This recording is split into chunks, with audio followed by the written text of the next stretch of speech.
دوستوں ذرا سوچئے، ایک ایسی جھیل جس کا پانی لمحوں میں غائب ہو جائے، ایک ایسی چٹان جو آسمان سے گرتی ہے مگر ایک انگلی کے اشارے پر رک جاتی ہے، ایک ایسا جادوگر جو پورے ملک میں اپنی طاقت کے لیے مشہور تھا مگر ایک اللہ والے کے سامنے ہار گیا۔ یہ کوئی کہانی نہیں بلکہ تاریخ کا وہ باب ہے جس نے ہندوستان کے دل کو بدل دیا۔ یہ ہے غریب نواز حضرت خواجہ معین الدین چشتی رحمت اللہ علیہ کی کرامات کی داستان۔ اس وقت ہندوستان میں اسلام کی روشنی نہیں پہنچی تھی، لوگ دیوی دیوتاؤں، پتھروں اور آگ کی پوجا میں ڈوبے ہوئے تھے۔ جہالت اور توہم پرستی نے ان کے دل و دماغ پر قبضہ کر رکھا تھا۔ راجہ پرتھوی راج چوہان اپنی طاقت اور سخت حکم کے لیے مشہور تھا، اس کے نام سے ہی لوگ کانپ اٹھتے تھے۔ ایک رات حضرت خواجہ معین الدین چشتی رحمت اللہ علیہ اپنے حجرے میں سوئے ہوئے تھے۔ خواب میں انہوں نے کیا دیکھا، خود سرکار دو عالم صلی اللہ علیہ وسلم نے فرمایا، اے معین الدین، ہندوستان جاؤ، وہاں کے لوگ اندھیروں میں بھٹک رہے ہیں، تم جا کر قرآن کی روشنی ان کے دلوں میں جگاؤ۔ یہ خواب کیا تھا؟ ایک حکم الہی، ایک مشن، ایک انقلاب کی شروعات۔ اگلے ہی صبح خواجہ صاحب اپنے چند مخلص ساتھیوں کے ساتھ لمبے سفر پر روانہ ہو گئے۔ کئی دنوں کے بعد وہ اجمیر راجستھان پہنچے۔ سفر کی تھکن کے بعد خواجہ صاحب نے پہاڑ کے نیچے قیام کیا۔ نماز کا وقت ہوا تھا تو ساتھی پانی ڈھونڈنے نکلے، انہیں ایک عظیم جھیل ملی، آنا ساگر، لیکن وہاں فوج کھڑی تھی۔ سپاہیوں نے کہا، یہ راجہ کی جھیل ہے، کوئی چھو بھی نہیں سکتا۔ ساتھی مایوس واپس آئے۔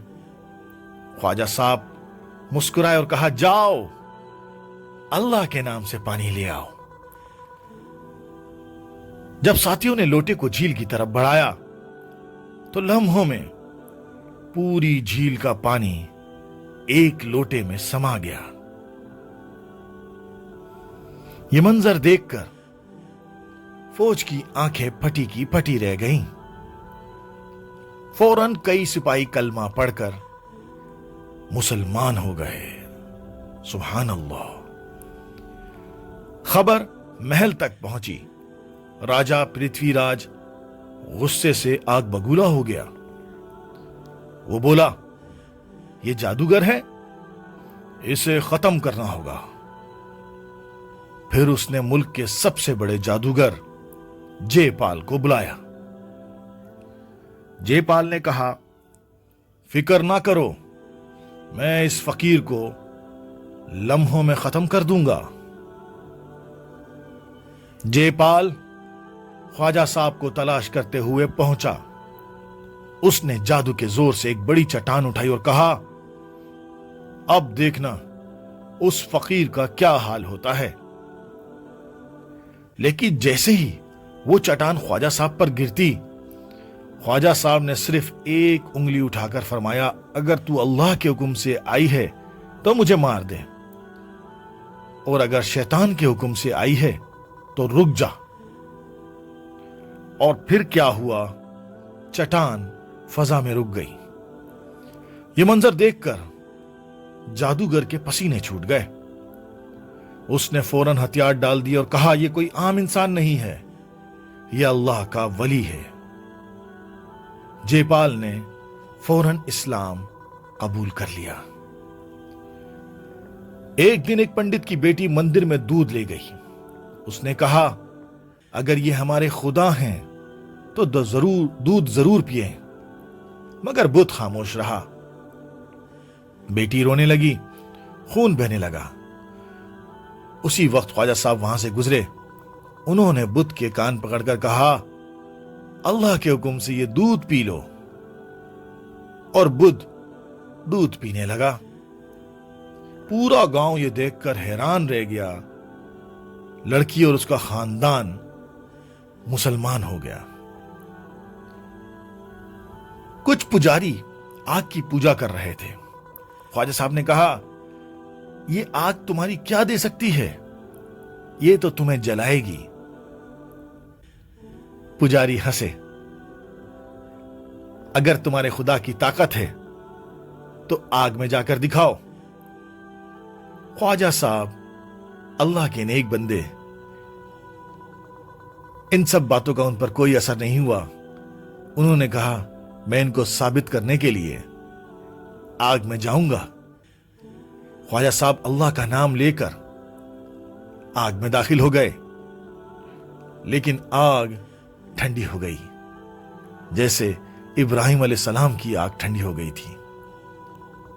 آج بھی ہوگر ابراہیم سا ایمان پیدا، آگ کر سکتی ہے گلستان پیدا۔ سب پجاری چیخ اٹھے، یہ کوئی جادو نہیں، یہ اللہ کی طاقت ہے۔ وہ سب کے سب اسلام میں داخل ہو گئے، کلمہ پڑھ کر مسلمان ہو گئے۔ ان معجزات کی خبر پورے ہندوستان میں پھیل گئی۔ لوگ کہنے لگے، یہ اللہ کا ولی ہے جس کا رب ہر چیز پر قادر ہے۔ ایک ایک کر کے لاکھوں لوگ اسلام میں داخل ہوئے، حتیٰ کہ وہ وقت آیا کہ راجہ پرتھوی راج چوہان نے بھی اپنی ہٹ دھرمی چھوڑ دی اور اسلام قبول کر لیا۔ یہ ہے اسلام کی طاقت۔ دوستوں، یہ قصہ صرف تاریخ کا واقعہ نہیں، بلکہ یہ سبق ہے کہ جس کے ساتھ اللہ کی مدد ہو اس کا کوئی کچھ نہیں بگاڑ سکتا۔ خواجہ غریب نواز نے اپنی کرامتوں سے نہیں بلکہ اپنے کردار اور اللہ پر یقین سے پورے بر صغیر کو بدل ڈالا۔ کہتے ہیں نا کہ جب ایمان اور اللہ کے نیک بندے اللہ سے کوئی بھی تقاضا کرتے ہیں تو اللہ تعالیٰ ان کی ساری خواہشات پوری کر دیتا ہے اور لوگوں پر ان کے معجزات ظاہر کر دیتا ہے۔ اسی لیے جس طرح ابراہیم علیہ السلام کو آگ سے بچایا، موسیٰ علیہ السلام کو سمندر سے بچایا، وہ ہر مسلمان کو اللہ تعالیٰ بچا سکتے ہیں اگر وہ اپنے ایمان کو، اپنے تقیے کو، اپنا تقوی کو اس حد تک لے کے جائے کہ جہاں پر اللہ تعالیٰ کی رحمت اور برکتیں اس پر نازل ہوتی رہیں، تو ضرور وہ بندہ اللہ کے قریب پہنچ جائے گا اور وہ اللہ کا ولی بھی بن جائے گا، اور ایسے ایسے معجزات اس کو ملیں گے کہ وہ سوچ بھی نہیں سکتا۔ آپ کو آج کی ویڈیو کیسی لگی مجھے کمنٹس کر کے ضرور بتائیے گا۔ میرے چینل کو اس ویڈیو کو لائک ضرور کر دیجیے گا اور چینل کو سبسکرائب بھی کر دیجیے گا، اور یہ اللہ کے نیک بندوں کے واقعات شیئر بھی ضرور کیا کریں تاکہ سب لوگوں تک یہ معلومات پہنچیں، کیونکہ بحیثیت مسلمان، بحیثیت انسان، نیک باتیں، اچھی باتیں سب تک پہنچنی چاہیے۔ SDS اسلام کو سبسکرائب کر دیجیے گا